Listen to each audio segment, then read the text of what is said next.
My name is Barry Jennings. I'm 52 years old. I've worked for 33 years at one location. Basically, that's it. I'm married, father of 4. As I told you guys before, it's very funny. I was on my way to work, and traffic was excellent. I received a call that a small Cessna had hit the World Trade Center, and I was asked to go and man the Office of Emergency Management at the World Trade Center 7 on the 23rd floor. As I arrived there were police all in the lobby. They showed me the way to the elevator. We got up to the 23rd floor. Me and Mr. Hess, who I didn't know was Mr. Hess at the time, we got to the 23rd floor. We couldn't get in. We had to go back down. Then security and police took us to the freight elevators, where they took us back up, and we did get in. Upon arriving into the OEM EOC, we noticed that everybody was gone. I saw coffee that was on the desk. Still, the smoke was still coming off the coffee. I saw half-eaten sandwiches. And only me, Mr. Hess, was up there. After I called several individuals, one individual told me that to leave and leave right away. Mr. Hess came running back in. He said, "We're the only ones up here. We got to get out of here." He found the stairwell. So we subsequently went to the stairwell, and we're going down the stairs. When we reached the 6th floor, the landing that we were standing on gave way. There was an explosion, and the landing gave way. And I was left there hanging. I had to climb back up, and now I had to walk back up to the 8th floor. After getting to the 8th floor, everything was dark. It was dark, and it was very, very hot. Very hot. I asked Mr. Hess to test the phones as I took a fire extinguisher and broke out the windows. Once I broke out the windows, I could see outside below me. I saw police cars on fire, buses on fire.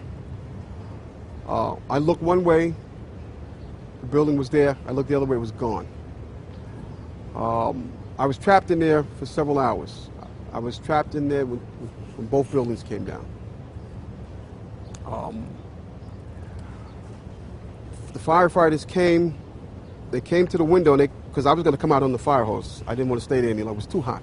I was going to come out on the fire hose. They came to the window. They started yelling, "Do not do that. It won't hold you." And then they ran away. See, I didn't know what was going on. That's when the first tower fell. When they started running, the first tower was coming down. I had no way of knowing that. Then I saw them come back. Now I saw them come back with more concern on their faces. And then they ran away again. The second tower fell. So as they turned and ran the second time, the guy said, "Don't worry, we'll be back for you." And they did come back. This time they came back with 10 firefighters. And they kept asking, "Where are you? We don't know where you are." I said, "I'm on the north side of the building," because when I was on the stairs, I saw north side. Excuse me. All this time, I'm hearing all type of explosions. All this time, I'm hearing explosions. And I'm thinking that maybe it's the buses around me that were on fire, the cars on fire. I don't see no, but I'm still hearing these explosions. When they finally got to us, and they took us down to what they called the lobby, because I asked them, I said, when we got down there, I said, "Where are we?" He said, "This was the lobby." And I said, "You got to be kidding me." It was total ruins. Total ruins. Now keep in mind, when I came in there, the lobby had nice escalators. It was a huge lobby. And for me to see what I saw, it was unbelievable. And the firefighter that took us down kept saying, "Do not look down." And I kept saying, "Why?" He said, "Do not look down." And we were stepping over people. And you can feel when you're stepping over people. They took us out through a hole that I don't know who made this hole in this wall. That's how they got us out. They took us out through a hole, through the wall, to safety. As they were taking me out, one firefighter had fallen. I believe he was having a heart attack. But before that, this big giant police officer came to me, and he says, "You have to run." I said, "I can't run. My knees are swollen." He said, "You're going to have to get on your knees and crawl in." He said, "Because we have reports of more explosions." And that's when I started crawling, and I saw this guy fall behind me, and his comrades came to his aid. They dragged him to safety. I was looking for an ambulance for my knees, and at that time they told me we got to walk 20 blocks to refuge. Before I got there, Eyewitness News grabbed me and started interviewing me. That's basically it. When I made it to the 6th floor, and there was an explosion. The explosion was beneath me. Keep in mind now, it's pitch black in there. All the lights went out. So when the explosion happened, it blew us back. I'm thinking I'm standing on the landing. I'm actually holding on to a pole above us. Really? And I had to climb back up because Hess is yelling, "What do we do now?" I said, "There's only one thing we can do, and it's go back up."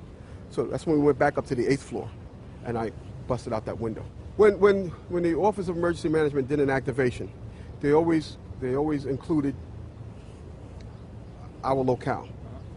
And what they did was monitor the emergency. They actually coordinated the emergency through several agencies. And that's what we did. I was there as part of one of my agencies, which I can't name. Of course.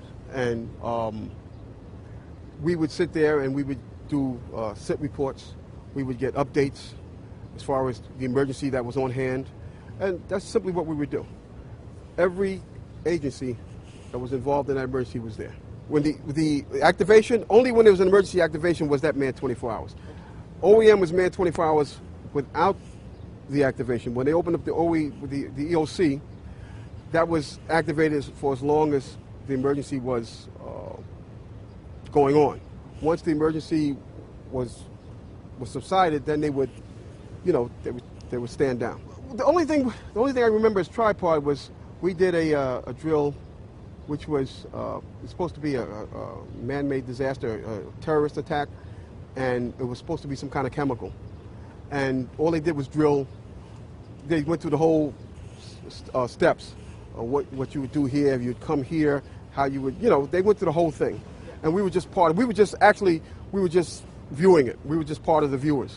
Okay. That was it. We wasn't part of the actual, we would just view the individuals. Monitoring the results of the action. And Right. from media reports, we've heard that it was supposed to take place on the 12th, but preparations were before that. In other words, throughout the week, they've been manning the separate stations. Do you know when it was actually in progress? Because you said you'd been part of it and seen it. So obviously there was something going on before the 12th. Did you observe this in the 10th, the 11th, right prior to 9/11? No. No, No. This was after? Yes, our participation was after. Was after 9/11? Yes.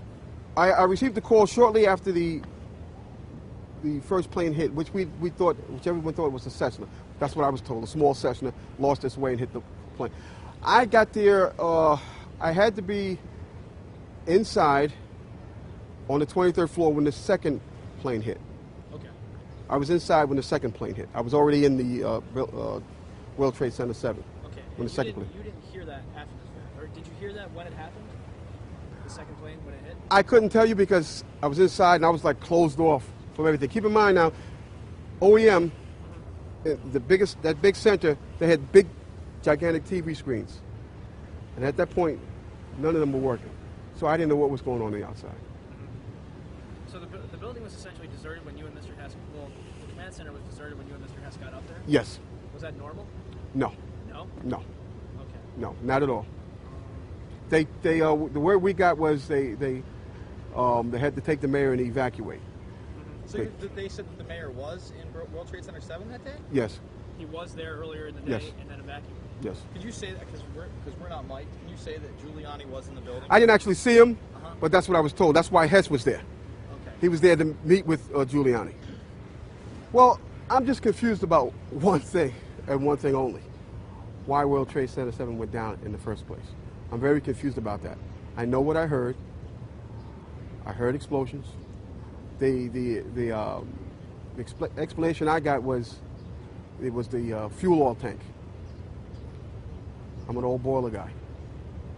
If it was a fuel oil tank, it would have been one side of the building. When I got to that lobby, the lobby was totally destroyed.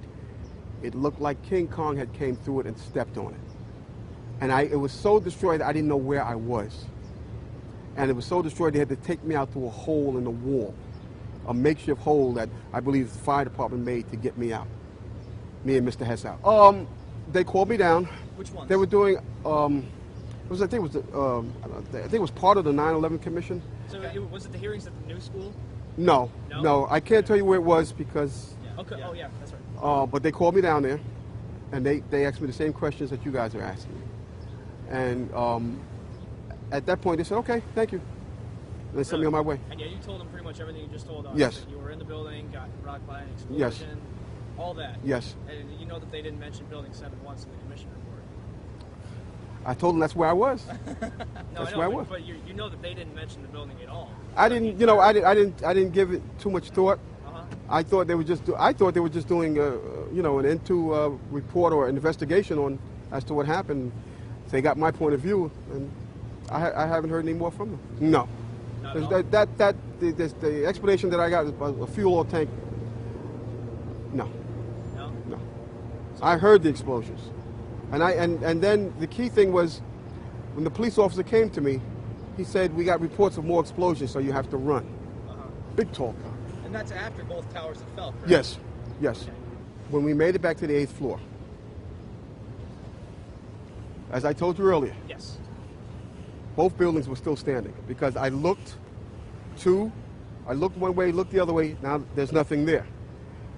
When I got to the 6th floor, before all this happened, when I got to the 6th floor, there was an explosion. That's what forced us back to the 8th floor. Okay. Both buildings were still standing. Keep in mind, I told you the fire department came and ran. They came twice. Why? Because building Tower 1 fell, then Tower 2 fell. And then when they came back with all concern now, like, to get me the hell out of there. And they did. And we got out of there. I got in the building a little before 9, a little after 9. I didn't get out of there until like 1. Yeah, that's right. Because the news report with Michael Hess was approximately around 1 p.m. Mm-hmm. My mind is still there. That day I'll never forget. And the explanations that were given to me is totally unacceptable. Totally unacceptable. Because as I stated, I was there. I lived it. I lived through it. Actually, I thought I was going to die that day. Because me and Michael Hess did get on our knees and start praying when we saw that there was nobody coming, there was no hope. We did get on our knees and start praying. And then there was the fireman that shined the light and says, "Anybody in here?" Those are the sweetest words I ever heard. Is there anybody in here? And I, at that time, I told Mike, I said, "Mike, you better get under the desk and pray to who you're going to pray to, because I'm going to pray to who I'm going to pray to, because it doesn't look like we're going to make it." And that's when the fireman came and saved our lives. And it wasn't until some years later that I testified in front of them. It was very, to tell you, it was very scary because they looked like very important people. Yeah. They were questioning me about certain things. And, I don't know if they liked the answers I gave. I could care less. I gave my account of it, the truth, and that was it. And to my surprise, I was back in the office. Secretaries and things that were cleaning me up. I was disheveled.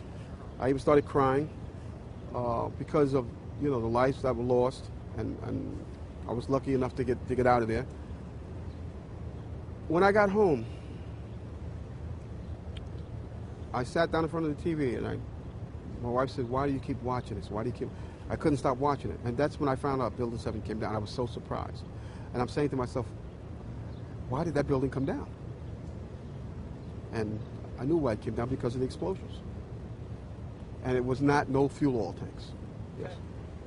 Then can you just give us permission to use it? Say louder the words, "Can use this footage." Yes, you can use this footage. All right.